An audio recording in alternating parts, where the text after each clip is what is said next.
এই কোরআনকে যদি মেনে চলো, এই কোরআনের আইন যদি মানো, সমাজে মানো, ব্যক্তিতে মানো, পরিবারে মানে, রাষ্ট্রে মানো, জীবনের সব ক্ষেত্রে সমস্ত জায়গায় যদি এই কোরআনকে মেনে চলো, ফালা খাউফুন আলাইহিম, তাহলে তোমাদের কোনো ভয় থাকবে না, ওয়ালা হুম ইয়াহজানুন, কোনো চিন্তাও থাকবে না।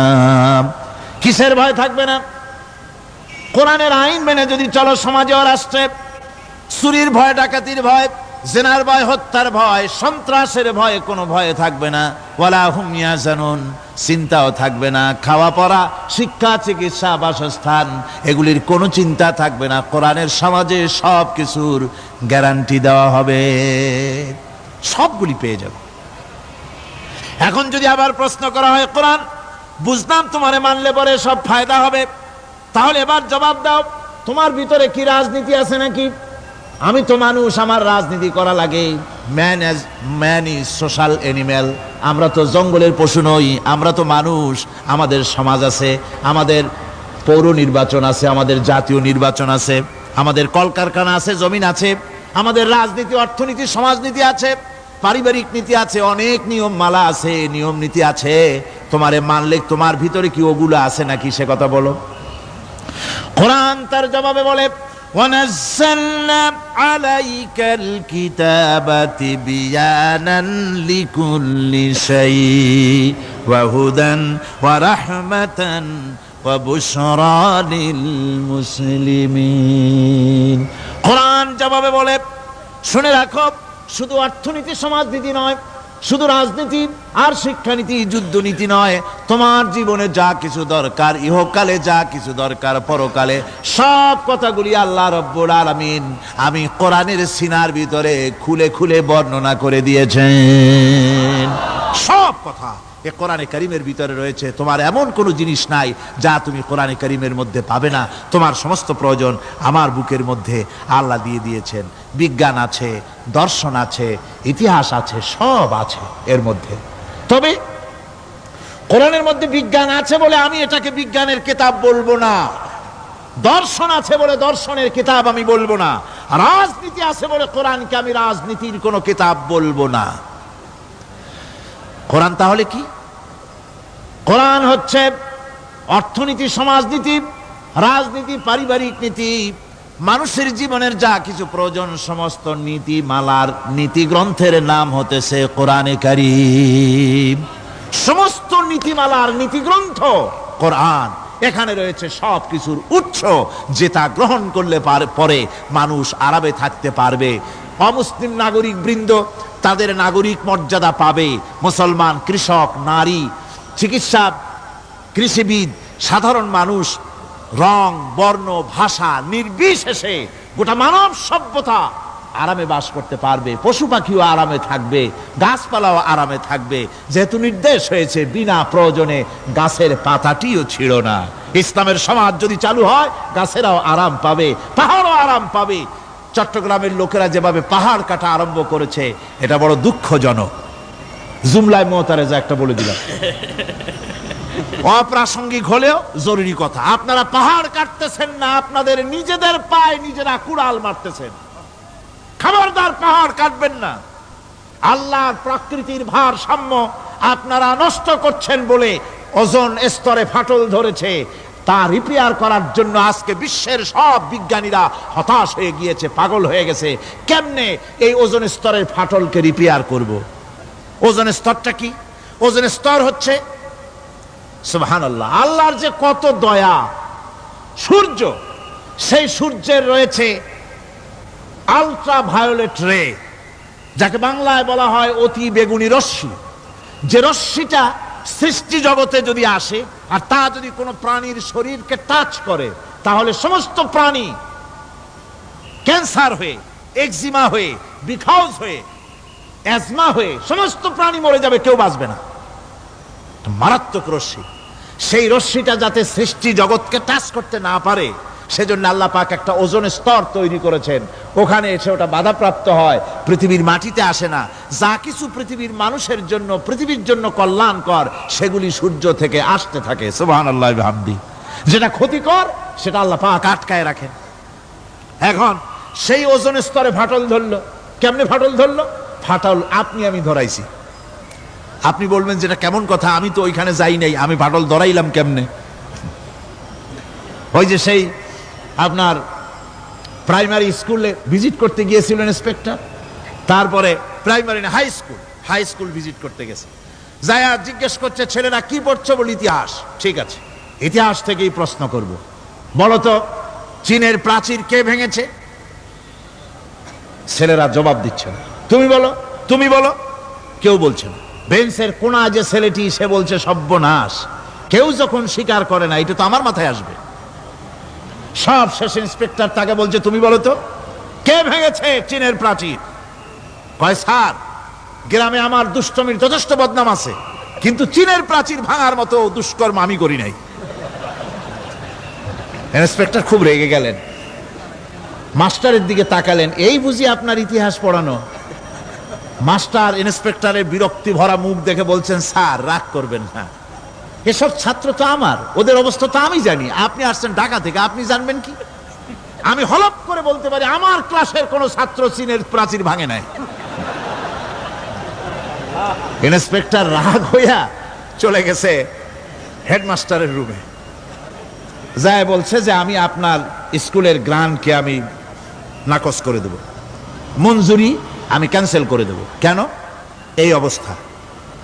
হেডমাস্টার বলছে স্যার রাগ করবেন না, আপনার জন্য কিছু টাকা পয়সাও রাখছি হাদিয়া, বড় একটা চর্বিযুক্ত খাসিও জবাহ করা হয়েছে, পুকুর থেকে রুই মাছ তোলা হয়েছে।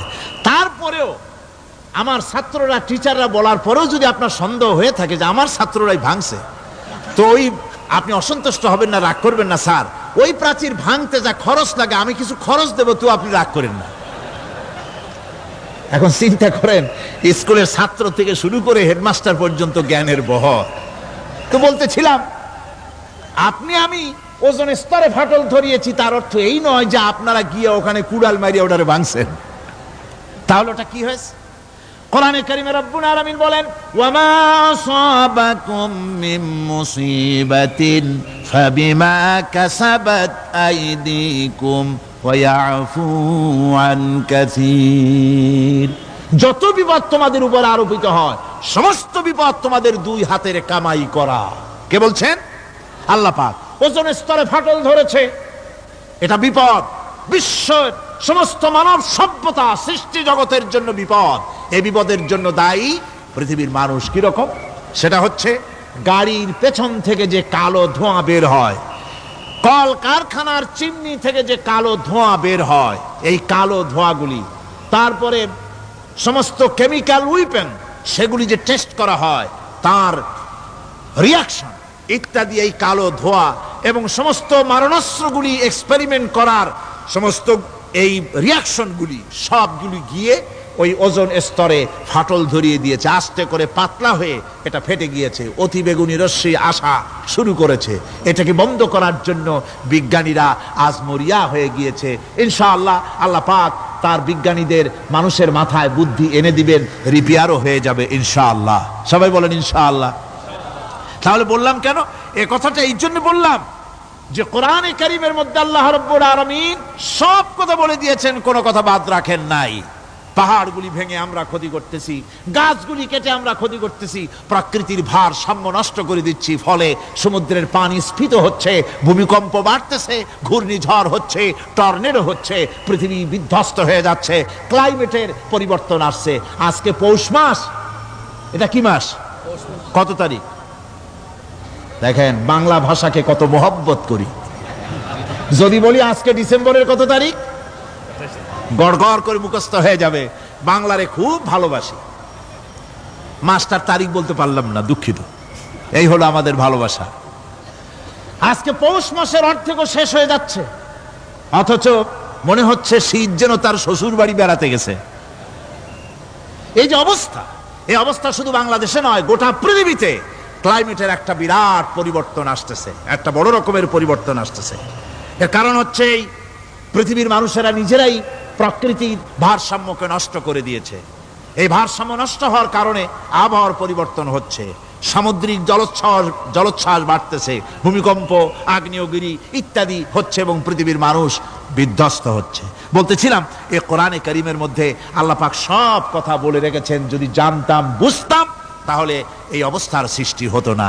এটা বিজ্ঞানের বই নয়, রাজনীতির বই নয়, সমাজনীতির বই নয়, বরং সমস্ত নীতিমালার উচ্চ, জ্ঞানের উচ্চ হচ্ছে আল কোরআন। জ্ঞানের উচ্চ কি? আরো জোরে বলেন, জ্ঞানের উচ্চ কি? আল কোরআন।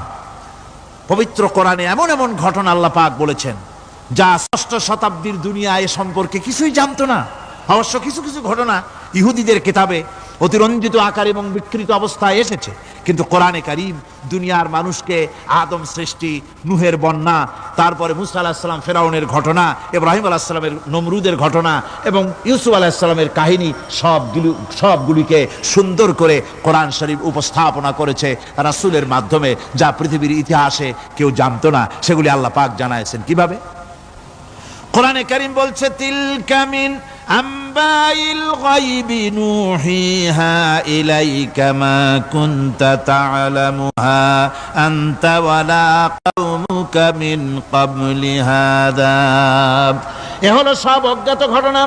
সমস্ত ঘটনাগুলি আল্লাহ পাক তার হাবিবকে শুনিয়ে বলে দিলেন, সব অজ্ঞাত ঘটনা যা তুমি জানতে না, তোমার কোনো জানা ছিল না, আমি ওহীর মাধ্যমে তোমাকে সব জানাইছি।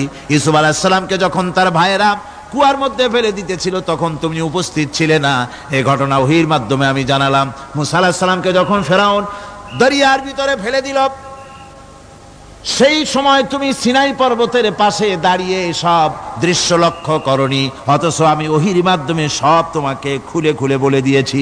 আল্লাহ পাক সমস্ত ঘটনাগুলিকে বলে বলে কোরআন শরীফের মধ্যে সব সাজিয়ে দিলেন, বলে দিলেন। তিনি বললেন, ওয়ামা কুনতা বিজানিবিল গারবি ইয কাদাইনা ইলা মুসাল আমরা ওয়ামা কুনতা মিনাশ শাহিদিন। ফেরাউন যে মুসার সঙ্গে যে ব্যবহারটা করলো, এ সময় সেখানে তুমি উপস্থিত ছিলে না, আমি ওহীর মাধ্যমে তোমাকে তা জানিয়েছি। কাযালিকা নাকুসসু আলাইকা মিন আনবাই মা ক্বাদ সাবাকা ওয়া ক্বাদ আতাইনাকা মিন লাদুন্না যিকরা। আল্লাহ পাক বলেন, এভাবে আমি আপনার কাছে অতীত ঘটনাবলী ওহীর মাধ্যমে নিখুঁতভাবে আপনার সামনে সব বলে দিয়েছি। আমার ভাইয়েরা, এই বিশ্বলোকে ঊর্ধ্ব লোক সম্পর্কে নির্ভুল তথ্য বর্ণনা আল্লাহ পাক করে দিয়েছেন কোরআনের মাধ্যমে। 1665 খ্রিস্টাব্দে স্যার আইজাক নিউটন তিনি আবিষ্কার করলেন মাধ্যাকর্ষণ শক্তিকে। এই মাধ্যাকর্ষণ শক্তি, ল অফ গ্র্যাভিটেশন, এ সম্পর্কে মানুষের এই থেকে কিছু জানলো, কিন্তু আজ থেকে 1400 বছর আগে আল্লাহ রাব্বুল আলামিন তার উম্মি নবী, যিনি কোনো বিজ্ঞানাগারে লেখাপড়া করেন নাই, কোনো সায়েন্স রিসার্চ করেননি, যিনি কোনো কলেজ ইউনিভার্সিটিতে পড়াশোনা করেননি, তার মাধ্যমে জানিয়েছেন মাধ্যাকর্ষণ শক্তির কথা। কোরআন বলছে, ইন্নাল্লাহা ইউমসিকুস সামাওয়াতি ওয়াল আরদা আন তাজুলা। এই পৃথিবী এবং সমস্ত গ্রহ উপগ্রহকে আল্লাহ পাক বলছেন, আমি এমন এক শক্তি দিয়েছি যে শক্তির মাধ্যমে একটা আরেকটাকে আকর্ষণ করে রাখছে। এই পৃথিবীতে মাধ্যাকর্ষণ শক্তি শুধু পৃথিবীর নাই, সূর্যের আছে, মঙ্গলের আছে, নেপচুনের আছে, ইউরেনাসের আছে, বৃহস্পতির আছে।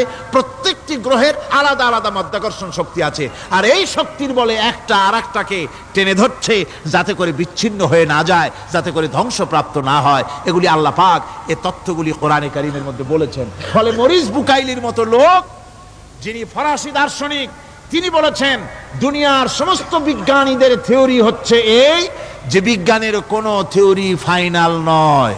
আজ একটা হচ্ছে, কাল সেটাকে পরিবর্তন করে নতুন আর এক থিওরি আসতেছে। কিন্তু কোরআনে কারীমের মধ্যে আমি, কে বলতেছেন এ কথা? না না না, মরিস বুকাইলি বলছেন, কোরআন শরীফের ভিতরে আমি যে বিজ্ঞানের তথ্য পেয়েছি, থিওরি পেয়েছি, তার কোনো পরিবর্তন আজও হয় নাই, ভবিষ্যতেও হওয়ার কোনো সম্ভাবনা নাই। মরিস বুকাইলি মনে করেছিলেন বেদ আর বাইবেলে যেমন ভুল আছে, কোরআন শরীফে ওই রকম ভুল আছে, নাউজুবিল্লাহ। সেই জন্য তিনি আরবি শিখলেন কোরআন বোঝার জন্য, ভুল ধরার জন্য। কোরআন শিখলেন কি জন্যে? ভুল ধরার জন্য। আর এমন শেখা শিখছেন, ওই আরবি শিক্ষা মানে আমাদের দেশের লোকদের মতো আনাকুম জানাকুম শেখে নাই, ভালো করেই শিখছে, ভালো করেই মুখস্থ করেছে, তার ভালো করে আরবি শিখেছেন, তারপরে কোরআন শরীফ পড়েছেন, তারপরে তিনি এ কোরআন পড়ে তেলাওয়াত করে বুঝে এরপরে তিনি বই লিখেছেন দি Bible, the Quran and science. এই বইয়ের মধ্যে তিনি পরিষ্কার লিখেছেন, কোরআন পড়লাম, এর ভিতরে একটা নক্তা দেওয়ার, একটা কলমের ফোঁটা দেওয়ার জায়গা কারো নাই। কোরআন নিঃসন্দেহে মহান স্রষ্টা আল্লাহ রাব্বুল আলামিনের মানুষের বানানো কিতাব এটা হতে পারে না। সুতরাং কোরআন শরীফের মধ্যে আল্লাহ পাক সব কথা বলে দিয়েছেন।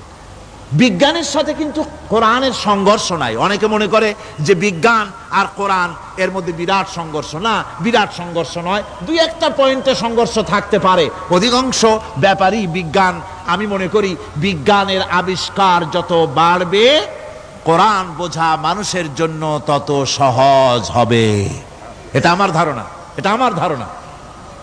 বিজ্ঞানের সাথে দুই একটা পয়েন্টের উপরে সংঘর্ষ আছে, যেমন চন্দ্র এবং সূর্য সম্পর্কে, সৌরজগৎ সম্পর্কে Copernicus, Kepler, Galileo, Newton, Einstein মহাশূন্য সম্পর্কে যে সব বক্তব্য রেখেছেন, সেসব বক্তব্যের সাথে কোরআন শরীফের কিছুটা বৈপরীত্য রয়েছে।